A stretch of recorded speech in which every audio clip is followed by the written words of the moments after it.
Hey everybody, Robert here. It's been a really long time since I've made more content, and I apologize for that.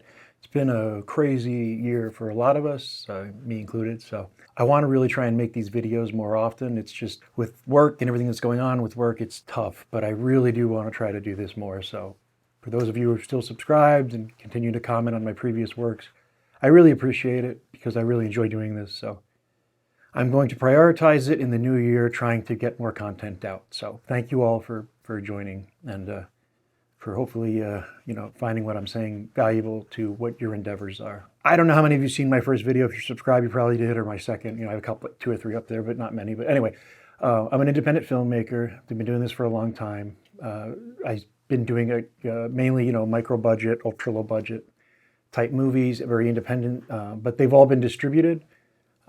So, I'm a professional, so to speak, in that I get paid for it. And I know that that's a goal that a lot of you guys aspire to. So I just want to try to make a series of videos that encompasses really an answer to the questions I get the most. And that starts with how do you do it, which is, how do you go from film student or just film enthusiast to filmmaker? It's a really hard thing to do. I don't want to sugarcoat it because I don't want to make anything here sound easy, and then you get into it and you realize, oh wow, that's a lot. But if you have a passion for something and you're willing to suffer for it, then it's possible. You may have visions of the type of movie you'd want to make that might be what you'd consider more artistically or creatively credible. Part of the problem, if it is a problem, is when you are making things as a professional, meaning you need to get paid for it. You have to make a certain type of movie, usually, particularly with a very small budget where you're not going to be able to afford name cast, which are just cast that have enough name recognition that they can sell the movie. I mean, there's if you hire Tom Cruise, you could probably film him watching paint dry and sell it for millions. So you're not going to have that, obviously, starting out, unless you win the lottery or something. I don't know. But I'm going to try to gear this series more towards how do you go from point A to point B to point C to point D, to complete your first feature film. And I want to focus on the first feature film, which is really going to be the most difficult because you have no track record. You have no way to prove that you're a marketable commodity to distributors. So financing is going to be hard, and I'm going to work on that in a different video. But before we have financing, we need to start with the very basics, which is your screenplay.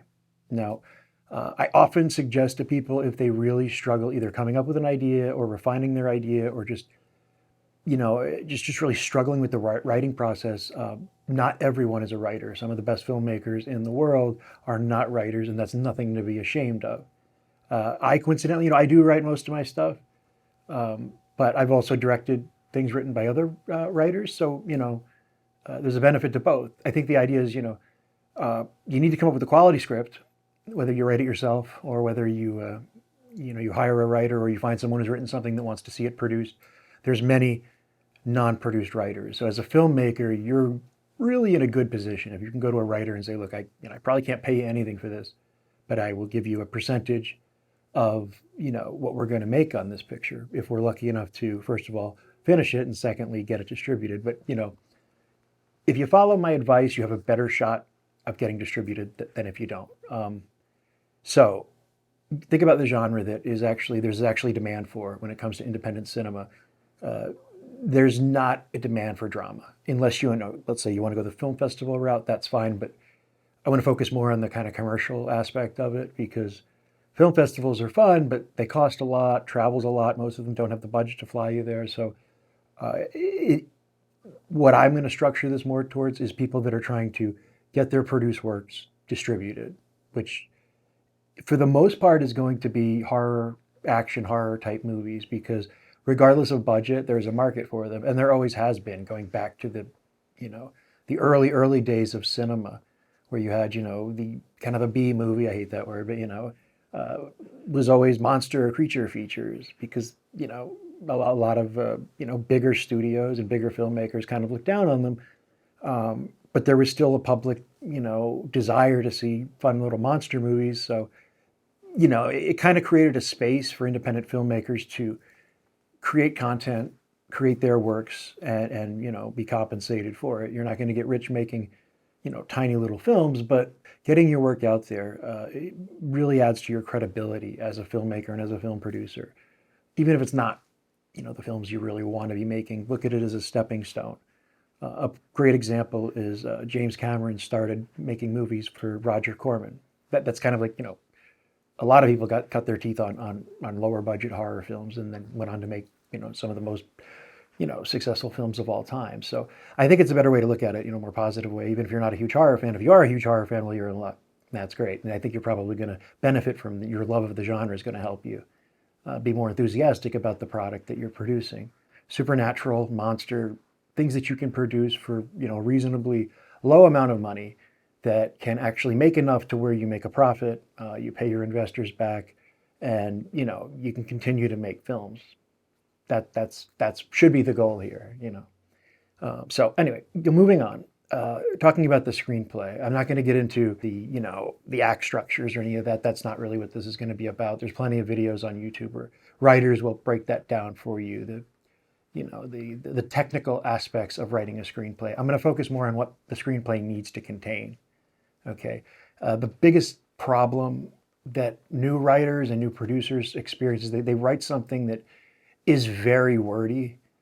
It's a lot of dialogue, and it's understandable because dialogue is cheap compared to action scenes or special effects. But when you're first starting out, the level of talent that you're going to have as far as your cast goes, you're going to, you know, you'll find solid actors if you know where to look. But heavy drama requires, you know, really a level of actors that you might really find it, you know, depending on where you live or whatever, you might find a difficult time securing that talent level. Now, I'm lucky where I've worked with a lot of really talented actors who are very, you know, different skill levels, but most of them are on the higher skill level. But when I started out, that certainly wasn't the case. So, you know, you just have to basically kind of, that's one reason why you want to structure your content more around the idea of making it where credible actors, good actors, but not great actors can deliver your performances convincingly. Because regardless of your budget, regardless of whether it's a dialogue heavy script, which it shouldn't be, or if it's not, that's not what's most important. Most important is, are the actors credible? If they say 5 lines, but those 5 lines are credible, then you're in good shape. Okay, so don't make it too challenging for cast. Be reasonable and have reasonable expectations of the kind of cast that you're going to get for maybe for free, or if not, the most you're probably going to be able to afford to pay people is gas money. So just keep that in mind on your first film.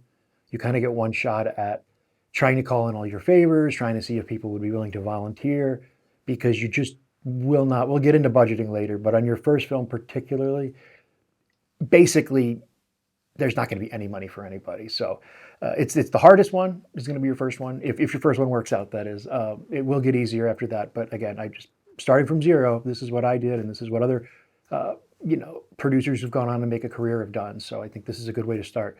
Write a script that is not only can you actually do it for very low money, but that you don't have high demands on your cast. You can't just go to your neighbor Bob, who's never done anything, but he might look the right age or something. Don't do that. Find aspiring actors that actually have talent. That's going to make such a big difference when you go to screen your film, when you're submitting your screener to distributors trying to shop your film. If it comes off like people that are just, you know, pick the worst example, you know, The Room or something, that's just not really going to work. I mean, even if your effects are super cool, that could still sink your movie. So keep that in mind. And one of the best ways, again, the best way to achieve that is not to write something that's out of the wheelhouse of most novice to, you know, kind of mid-experience level actors. The story has to move quickly. You know, modern films, you can get away with like an 80-page screenplay, like an 80-minute movie is fine. So think about that. What can you write that's, or have someone write for you?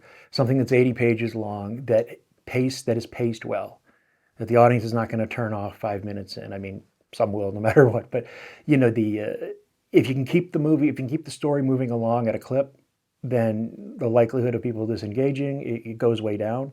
What pacing means is that something exciting needs to happen every 5 if you're lucky, but let's just say every 10 minutes at a minimum. How do we accomplish that when our funds are incredibly low? So there's a few different ways that you can accomplish, you know, what I think is visually stimulating material that's going to keep your audience engaged. A horror film, people expect certain things. They expect nice jump scares. A jump scare doesn't have to cost you anything if it's done right, with the right amount of payoff, if it's framed right, if it's filmed right, if we build the suspense with the music and all of that. But for this genre, for this audience, something that's going to be expected is that you have some pretty creative kills. Gore is kind of part of the game, and if you're very squeamish, that might be a problem. But the having a few quality kills in your film can definitely elevate the content, and it doesn't have to. A lot of this stuff, it sounds complicated. It's really not. I've made rather convincing gore effects for hard cost of $20. So there's a will, there's a way. You get very MacGyver-esque, you get very creative, but you can come up with some pretty cool stuff. And the internet's a great resource. YouTube is your friend. You'll find a lot of cool effects artists on there who can demonstrate how you can make things at home that actually look pretty convincing, pretty scary, pretty neat. Another one is any type of action sequence, be it a shootout, even a fist fight, car chase, which, anything you can do like that to heighten the dramatic tension, provide some, again, more stimulating material than two people sitting in a room talking. That's what we don't want. We don't want a lot of exposition. We want a lot of show and not a lot of tell. Crucial, crucial. Don't you remember that? Other things. Humor. Humor's not bad. Humor can help, particularly in your dialogue. If it starts getting a little wordy, a little slow, you're going to, of course, need some amount of dialogue to tell your story. Try to have some humor, even in a dark film. It's nice to provide a little bit of levity for your audience. You don't want people miserable watching your movie. You want people to enjoy it, so they'll keep watching. Then sexual content is a little bit of a dicey one. And for your first film, I would probably avoid any type of nudity altogether, because there's a lot that goes into that. You have to be very careful. You're taking on a certain amount of legal liability. There's a lot that can go wrong. The actors on that level, like say, are less experienced folks, probably maybe have never done a scene like that before. So we're just going to put that off for another video, if ever, like second or third film. It's not as important as it once was in horror film. There was a time, like when I started, that you were doing a low budget horror, you were kind of expected to have your superfluous, booby shot or something. That's just not really the case anymore. People have Google, they can watch all that stuff all they want. They're not watching your movie for that. So yeah, again, if you really feel strongly about it, that it really adds to your story, and sometimes, is appropriate, scene appropriate, what have you, there is a way to do it, but you have to be incredibly careful. Long contract, make sure the contract is signed weeks in advance of any filming, and make sure that the performer knows what's expected of them. Make sure that you never deviate from that even a little bit. There's no coming up with something on the fly. Oh, I just thought of this. You can't do that. You have to be very, very, very careful and make sure that everyone's comfortable all the time, and always give the performer the ability and the power to cut performers if they're, for whatever reason, not comfortable. So again, your first movie, just save yourself the headache. It doesn't add that much. Most of the time, it's not required. Most of the time, it's not really necessary for your story. Why go there? I try to write a script where I have my exposition scene, where I go through catching you up on everything you have to know, need to know, in order to let the rest of the story can make some sense. It's kind of like the big information dump. You got to kind of unload so that now we can just kind of enjoy the show and go with it. But you reveal more as the plot goes on too. But I try to get those scenes in, not early, not super early. You want to start with some big bang. You want to start with some adventure, some element to it. And then you want to kind of backtrack, go into kind of slow mode. And when you're in that kind of slow mode right after your big opening, that's where you can kind of do that information download, the who, what, why, and when, and where. And then it should be back into the action. The inciting incident happens right after that. The inciting incident is, what is it? Is it a spaceship that landed? Is it a werewolf? Is it you name it, is it something crazy like that? The swamp creature comes out of the swamp, eats the first camper. I know, the swamp creature. Well, that's what we're doing, right? Anyway, you're going to have your running, you're hiding, more fighting. Running, hiding, somebody gets killed. That's kind of the what you need to see. Interpersonal conflict between characters as they try to survive this very difficult situation. And you're going to find, it sounds very restrictive, everything that I'm saying, that you have to write this, and this. But, it's really not. There's so much freedom within the framework of what I'm talking about to be as creative as you want to be. And to be really creative when it comes to your cinematography and your lighting, and really make it yours. So I hope you don't look at this just as like a whole list of limitations. I'm just saying that if you don't follow the path of fast pace, particularly in today's audience where, our stuff today, it all goes to the streamers. You know, physical media is more or less dead. DVD is pretty much gone. Back in the old days, we used to get, 40,000 purchase order of physical units. So even if the film was slower, it could still work because, for lack of a better word, we already made our money back. Today, with the rev stream platforms, with the streamers, you stop getting paid the moment that your audience turns off the video. So that's something we want to try to avoid. And just personally, I want to make a movie that would entertain me. And it's good to put yourself in, always try to, as much as possible, put yourself in the seat of the audience. And that will be easier for you if you're a horror movie fan. If you're not, well, try to find people that are and say, what was your take on this? Would you keep watching this? Get people's reaction to it. Yeah, and I think that kind of, if we just follow those few simple ideas of a tight little script that's well paced, that has a cool creature or a cool ghost or a cool whatever, and can be shot, primarily at one or two locations that you are familiar with, that you have access to for free or next to free, and you're well on your way if you can keep that kind of as your basic framework when you're either writing your script or working with a writer, or maybe adapting a script that already exists to fit the locations that you have access to, the resources in your town that, let's say something was supposed to take place in a certain factory, but you have, I don't know, this warehouse or something similar, but let's change it up a little bit to make it work. And be flexible, be really flexible. Write your script, believe in it, but don't think you have to find everything 100%. When you find a really cool location, you're like, oh, okay. But that's not what I wrote. Who cares? Does it work or doesn't it work? Take the wins when you get them, because you're going to need them. There's going to be a lot of challenges, and we'll get to that in future videos. But yeah, all right, guys. So thank you so much. I hope that gave you just a brief little tidbit spiel about what type of a script you're going to need if you want to do this. So, okay. Thank you so much for watching. I will see y'all soon. Peace.